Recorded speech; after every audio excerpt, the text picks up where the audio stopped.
What's going on, my good people? Welcome back to Play to Win with more than the Coach Mike Holmes here, where I focus on scholarship over emotionalism when dealing with all aspects of life.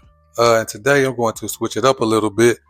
I wanted to share a story, and in the story, it's a guy talking to another guy, and the guy was talking about how he felt that he was taught to fail in life.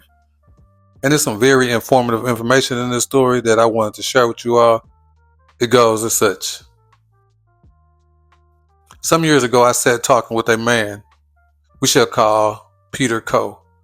The line of the Rockies stretched before us. The sky was brilliant with clouds.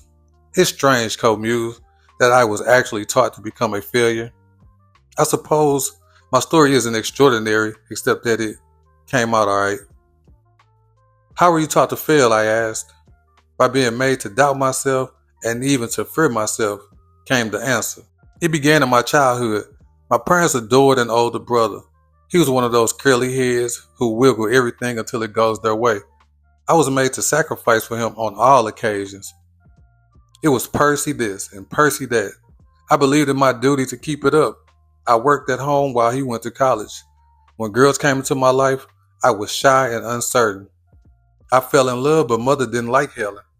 She convinced me it was my duty to stay with her. Father wasn't well and soon died. After some years, mother changed her mind and decided I ought to marry. She picked out the daughter of her oldest friend. I objected at first. Agnes was nice enough, but I didn't love her. Mother talked and wept. It would be such a good match, she said, and make her so happy.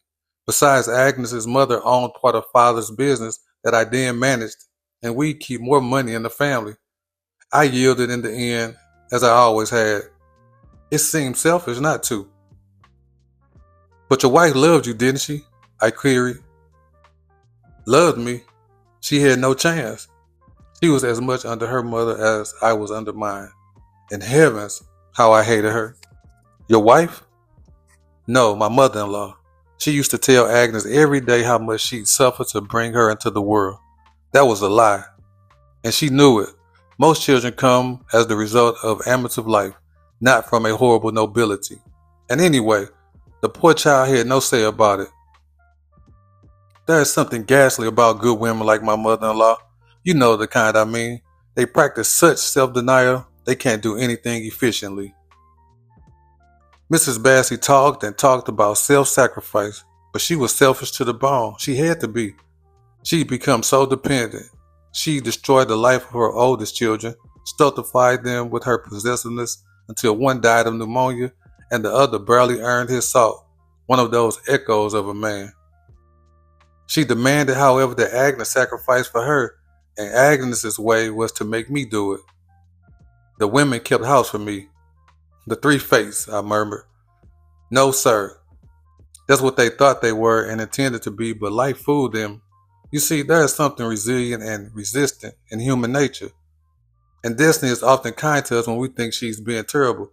Anyway, there I was with a wife I admired but didn't love, a home I revered but didn't like, two mothers I respected and secretly hated. I had inherited my job and was totally unfit for it. All of it happened in the name of duty. Heavens, what an evil word, duty. Most duties are desecrations of all that is beautiful. I nodded. They aren't duties, only ignorant superstitions. They destroy just the same, as long as we believe in them, but fate was kind to me. The business failed under my mismanagement that left us almost penniless. I became ill with tuberculosis and nearly died. A distant relative offered me a cottage on his Colorado ranch, and there I went alone. It took me 5 years to get well. My wife and our mothers had to go to work. That was their salvation. Being out in the world, meeting new people, two of them fell in love. Which two? I asked. My wife and my mother, he chuckled. Yes, sir, my wife and my mother. It happened to Agnes first. After I had been away 3 years and wasn't progressing very rapidly, she wrote she wanted a divorce. Then I began to get well. The next year, mother wrote she too had found her man. It's surprising how rapidly I improved from then on. There wasn't any reason for me to go back after that, so I decided to keep a continent between us. The point of my story is this. If nature hadn't stepped in and made the business fail because I wasn't fitted for it and then made me sick, I'd have felt it my duty to stick it out in a situation that was wrong from start to finish. Not a single good thing came from that attitude. It made misery. Our spoiling of my brother ruined him. He got in with a sporty crowd, began to drink, and ended on drugs. He never had to restrain himself. And look at the suffering that came to both our families because I married Agnes. No, sir. In the end, it causes trouble if you do anything against yourself. What should you have done? I asked. First, disobeyed my parents every time they tried to make me into my brother's slave. Second, refused to go into father's business, which I hated. Third, gone away to get the type of education I needed. I am a commercial designer now and could have gone further if I had gotten into art school. Fourth, I ought not to have married Agnes, no matter how much mother fussed. And fifth, I should have married Helen, whom I had loved all my boyhood. Won't you come out to the house to meet her? She's my wife now. I went to witness for once a happy marriage, joy at the end of a long, long journey.